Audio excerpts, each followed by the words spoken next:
దేవుని ఆరాధించేవారు అహర్నిశలు పరిశుద్ధం పరిశుద్ధం పరిశుద్ధమని పొగిడేవారు.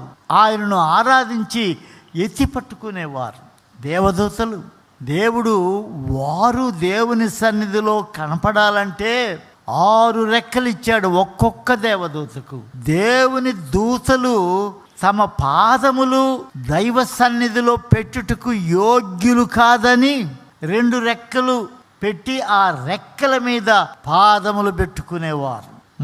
6 రెక్కలు ఇచ్చాడని చెప్పాను కదా, మరి 2 రెక్కలతో ముఖము కప్పుకుండేవారు. మేము దేవుని సన్నిధిలో నిలవబడ్డమే కాదు, దేవుని సన్నిధిలో దేవుని చూచుటకు మాకు యోగ్యత లేదు. మరి 2 రెక్కలు తటపటలాడుతూ ఉంటాడు. గో అంటే వెంటనే మరో క్షణం అక్కడి నుంచి వెళ్ళిపోవాలా.